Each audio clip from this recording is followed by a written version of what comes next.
নাহমাদুহু ওয়া নুসাল্লি আলা রাসূলিহিল কারীম আম্মা বা'দ। প্রিয় দর্শক, আশা করি সকলে ভালো আছেন। আমরাও আলহামদুলিল্লাহ ভালো আছি। যারা আমাদের সাথে আছেন, যারা আমাদের চ্যানেল দেখছেন, সবাইকে অসংখ্য ধন্যবাদ। প্রিয় দর্শক, ইসলাম আপনি জানুন এবং মানুন, অন্যকে জানাবার চেষ্টা করুন। আজকে আমরা জানবো সূরাতুল আল বাকারার 264 নং আয়াতে আল্লাহ রাব্বুল আলামিন কি বলেছেন, সংক্ষেপে জানার চেষ্টা করব।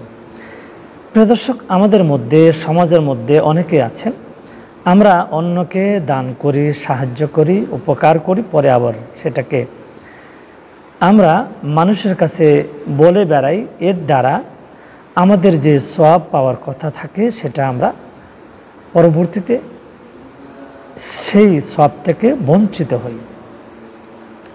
আল্লাহ তাআলা এই আয়াতের মধ্যে বলেছেন, যারা দান করে, সদকা করে অথবা জাকাত দেয় কাউকে, পরবর্তীতে আবার তাদেরকে খোটা দেয়, বলে আমি তাকে দান করেছি অথবা জাকাতের টাকা দিয়েছি।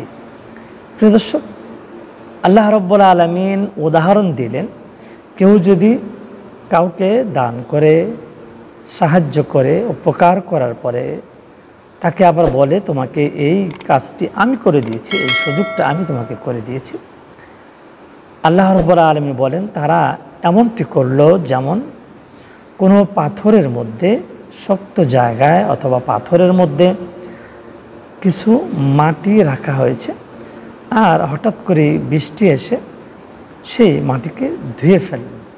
ঠিক যারা কাউকে কোনো উপকার করে, সাহায্য করে, তারপর আবার সেই কথাটি তাকে বলা হয় এবং অন্যদের কাছে সেটা প্রকাশ করা হয়, এর দ্বারা ওই ব্যক্তি সওয়াব থেকে বঞ্চিত হয়ে যান, তার থেকে সওয়াব মুছে ফেলা হয়। প্রিয় দর্শক, আল্লাহ রাব্বুল আলামিন আয়াতের মধ্যে আরেকটি উদাহরণ দিলেন যে ওই পাথর বা শক্ত জায়গায় যে মাটিগুলো লেগেছিল, ওই জায়গায় আর তারা কিছু করতে পারে না। প্রিয় দর্শক, এই আয়াতের দ্বারা আমরা শেষের দিকে তাফসিরে মারিফুল কোরআন থেকে যেই উপদেশটি পেলাম সেটি হলো, কাউকে উপকার করে খোটা দেওয়া যাবে না এবং জাকাত দিয়েও কাউকে বলা যাবে না আমি অমুককে জাকাত দিয়েছি, অমুকের উপকার করেছি। এটা বললেও সব থেকে বঞ্চিত হওয়ার সম্ভাবনা থেকে যায়।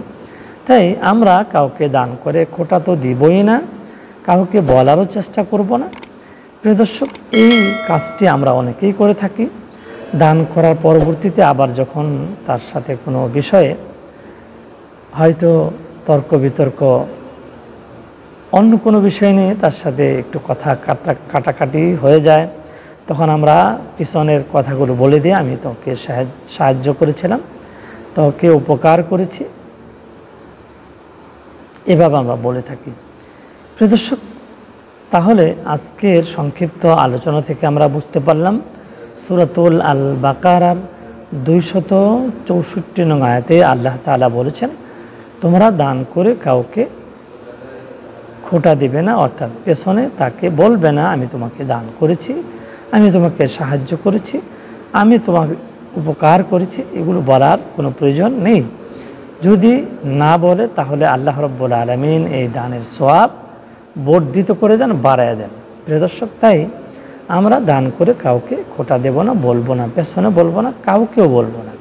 আল্লাহ রাব্বুল আলামিন দান করতে বলেছেন, আমরা দান করে যাব, এর সওয়াব আল্লাহ রাব্বুল আলামিন অনেক গুণ বাড়িয়ে দিয়ে হাসরের ময়দানে আপনার জন্য, আমার জন্য নাজাতের ব্যবস্থা করবেন। আল্লাহ তাআলা আপনাকে আমাকে বেশি বেশি দান করার তৌফিক দান করুন, আমিন। প্রিয় দর্শক, আগামী অনুষ্ঠান দেখার আমন্ত্রণ জানিয়ে আজকের মতো এখানে শেষ করছি। আসসালামু আলাইকুম ওয়া রাহমাতুল্লাহি ওয়া বারাকাতুহু।